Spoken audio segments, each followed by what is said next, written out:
BD bank পাড়ায় নতুন একটি এপিসোডে আপনাদের স্বাগতম। আজ আমরা বিডি ব্যাংক পাড়ায় মধুমতি ব্যাংকের ডিপিএস এর মুনাফা সম্পর্কে বিস্তারিত আলোচনা করব। আপনি যদি আমার চ্যানেলে নতুন হয়ে থাকেন তাহলে অবশ্যই চ্যানেলটি সাবস্ক্রাইব করে বেল আইকনটি বাজিয়ে রাখুন।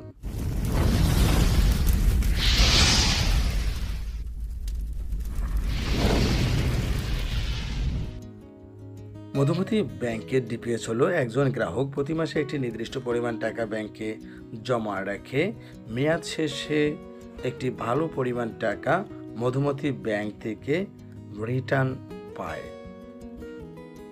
মধুমতি ব্যাংকের ডিপিএস অ্যাকাউন্টটি গ্রাহক চাইলে মধুমতি ব্যাংকের যে কোনো শাখা উপশাখা এমনকি এজেন্ট ব্যাংকেও খুলতে পারবেন।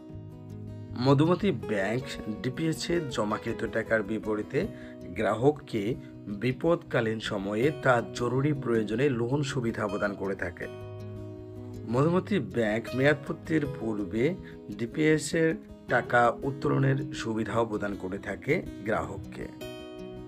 মধুমতি ব্যাংক মাসিক 500 টাকা জমায় 1 বছর মেয়াদে 6,362 টাকা ইন্টারেস্ট প্রদান করে 11% ইন্টারেস্টে, 2 বছর মেয়াদে 13,468 টাকা 11.25% ইন্টারেস্টে, 3 বছর মেয়াদে 21,445 টাকা 11.50% ইন্টারেস্টে, 4 বছর মেয়াদে 30,441 টাকা 11.75% ইন্টারেস্টে, 5 বছর মেয়াদে 40,633 টাকা 12% ইন্টারেস্টে, 6 বছর মেয়াদে 51,832 টাকা 12% ইন্টারেস্টে, 7 বছর মেয়াদে 64,314 টাকা, 8 বছর মেয়াদে 78,212 টাকা, 9 বছর মেয়াদে 93,674 টাকা, 10 বছর মেয়াদে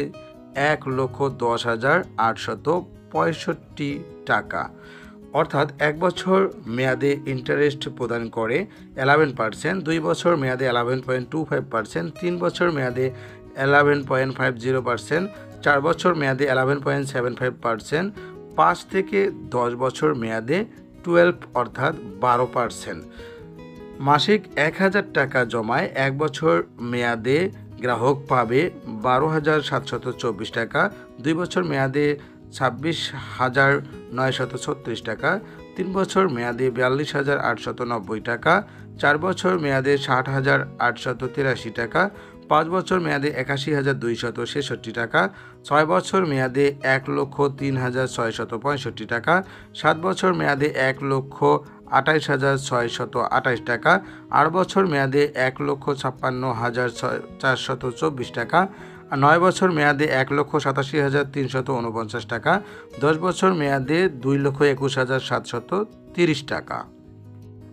মধুমতি ব্যাংকের আকর্ষণীয় ডিপিএস অ্যাকাউন্টটি খুলতে গ্রাহকের কি কি ডকুমেন্ট লাগে আসুন জেনে নেই। আকর্ষণীয় এই এফডিআর অ্যাকাউন্টটি খুলতে গ্রাহকের কি কি ডকুমেন্ট লাগে আসুন তা জেনে নেই।